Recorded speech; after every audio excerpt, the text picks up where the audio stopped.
আসসালামু আলাইকুম, Nahid Swiss cooking রুমে স্বাগতম জানাচ্ছি। আজকের রেসিপি চালতার আচার। চালতা যারা পছন্দ করেন এবং আচার যারা পছন্দ করেন তারা নিশ্চয়ই এই আচারটি পছন্দ করবেন। অনেক দিন পরে আমি রেসিপিটি নিয়ে এলাম।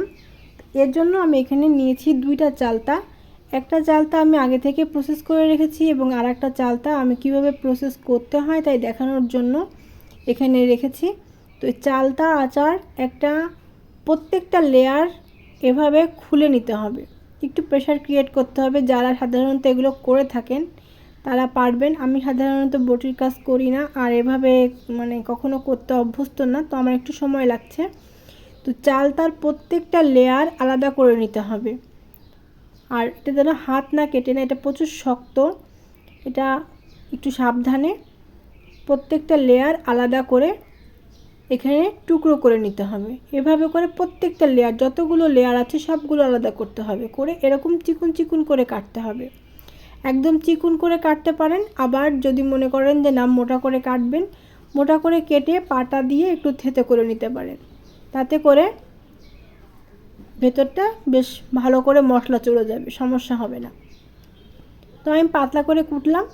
প্রত্যেকটা পাতলা করে কোটার পরে মাঝখান থেকে এরকম একটা বীজের অংশ বের হবে, এই অংশটা লাগবে না, এটা ফেলে দিতে হবে। আর আগেরটা আমি কুচিয়ে নিয়েছি এবং পরেরটা একটা পার্ট আমি কুচিয়ে দেখালাম। এভাবে করে সবটা কুচিয়ে নিয়েছি। এবার পাঁচফোড়নের যে মশলা, সেই মশলার সাথেই আমি গোলমরিচ এক্সট্রা করে নিয়েছি আর আজওয়াইন, সাথে কিছু শুকনো ঝাল।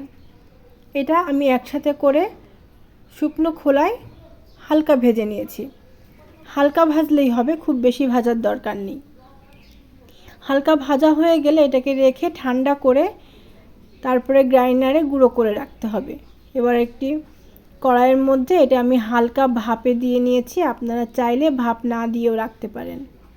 তারপরে এই ভাপে দেওয়া চালতাগুলো আমি এখানে কড়াইতে নিয়ে নিলাম। আপনারা চাইলে ভাপে নাও দিতে পারেন। আমি চিকুন করে কেটেছি, আপনারা মোটা করে কেটে থেঁতো করে নিতে পারেন। এখানে নিয়েছি আখের গুড়। আখের গুড়ের কালার এবং টেস্ট খুব ভালো আসে। এখানে আমি আখের গুড় নিয়েছি 250 গ্রাম, নিয়ে এর মধ্যে এটাকে টুকরো টুকরো করে দিয়ে দিলাম। দেওয়ার পরে এটাকে গলানোর জন্য চুলার আঁচ মিউটে রেখে 2টা তেজপাতা দিয়ে দিলাম, যাতে এর ঘ্রাণটা খুব সুন্দর আসে। দিয়ে আমি এটাকে ঢাকনা দিয়ে মিউটে রেখে দেব যতক্ষণ না পর্যন্ত এই গুড়টা গলে যায়। একদম মিউটে আঁচে না দিয়ে রাখলে গুড় গলে অথবা গুড়টা পড়ে যেতে পারে। গুড় পুড়ে গেলে কিন্তু খেতে স্বাদ লাগবে না একদমই। এবার গুড়টা যখন গলে যাবে তখন আমি ঢাকনা উঁচু করে এটাকে খুব ভালোভাবে নাড়াচাড়া করে দেব। এই পর্যায়ে আমার মিউটে থাকা চুলার আঁচটা আমি বাড়িয়ে দেব। আঁচ বাড়িয়ে দিয়ে খুব ভালোভাবে এটাকে আমি এটার যে ঝোলটা আছে এটা টেনে নেব, অন্তত পক্ষে হাফ টেনে নেব।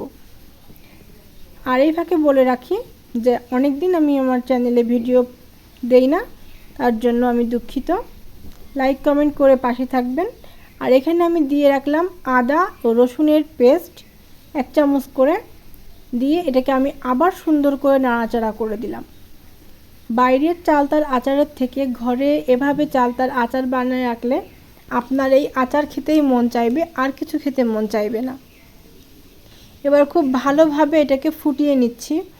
এটাকে খেয়াল রাখতে হবে যাতে তাক খুব বেশি চলে না আসে, কারণ এটা যদি আপনি খুব বেশি জ্বালিয়ে ফেলেন তাহলে এটা আঠালো হয়ে গেলে খুব শক্ত হয়ে যাবে। গুড়ের শক্ত যে লেভেলটা ওই পর্যন্ত যাওয়ার দরকার নেই, একটু মাখো মাখো ভাব থাকবে। চিনির শিরার মতন মাঝে মাঝে গুড়ের শিরাটা তাকটা দেখে নেবেন আঙ্গুলে যে এটা কতটা ঘনত্ব হয়েছে। এবার টেস্টের জন্য আমি লবণের বদলে বিট লবণ ব্যবহার করেছি। বিট লবণ ব্যবহার করলে টেস্ট আর ফ্লেভারটা খুব ভালো আসে। এবার যে মশলাটা আমি করে রেখেছিলাম সেটা গুঁড়ো করে আমি এর ভিতরে দিয়ে দিলাম। দিয়ে এবার এটাকে খুব ভালো করে এমন করে নাড়িয়ে চাড়িয়ে দেবো যাতে প্রত্যেকটা মশলা, প্রত্যেকটা দানা, প্রত্যেকটা চালতার কাছে পৌঁছে যায় এবং এর টেস্টটা খুব ভালো আসে। এবার গুড়ের যে শিরাটা রয়েছে এই শিরাটাকে আমি ধীরে ধীরে আমার প্রয়োজন মতো করে টানিয়ে ফেলবো। আমি এখানে একটু মাখো মাখো ভাব চাচ্ছি, একদম শক্তও না আবার একদম ঝোলঝোলও না। তো তো আপনারা চাইলে ঝোল ঝোল মতো করতে পারেন, আবার চাইলে অনেকটা আঠালো করে নিতে পারেন। আমি এখানে যেভাবে করেছি সেভাবেই আপনাদেরকে দেখাচ্ছি। তো ভিউয়ার্স, দীর্ঘদিন পরে একটি ভিডিও ছাড়ছি, প্রয়োজনের মতো সময় মতো অনেক দিন ভিডিও দেওয়া হয় না, তার জন্য দুঃখ প্রকাশ করছি।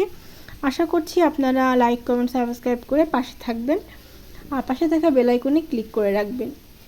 আর আমার এই চালতার আচারটা যখন হয়ে যাবে তখন শেষের দিকে আমি এর মধ্যে 3 টেবিল চামচ পরিমাণে ভিনেগার দিয়ে দেব, যাতে এটা বাইরেই 3-4 মাস ভালো রাখা যায়। অবশ্যই এই আচারটা 3-4 মাসের আগেই শেষ হয়ে যাবে, তবে যেন ছত্রাক না পড়ে বা নষ্ট না হয়ে যায় এজন্য। তাছাড়া ভিনেগারে একটা অন্যরকম টেস্ট আছে। আর 1 মাসের জন্য সংগ্রহ করতে হলে এখানে অন্য কিছু ব্যবহার করতে হবে। তো যাই হোক, এই ছিল আমার আজকের চালতার আচার। দারুণ মজার এই আচারটি তৈরি করতে এক্ষুনি আপনি এই ভিডিওটি সেভ করে রাখতে পারেন। আশা করি ভালো থাকবেন, আর ইয়াম্মি এই চালতার আচারটি বানিয়ে খেয়ে আমাকে জানাবেন কেমন হয়েছে। আজকের মতো এই পর্যন্তই। সবাই ভালো থাকবেন, সুস্থ থাকবেন, আর এই চালতার আচার খাবেন। আল্লাহ হাফেজ।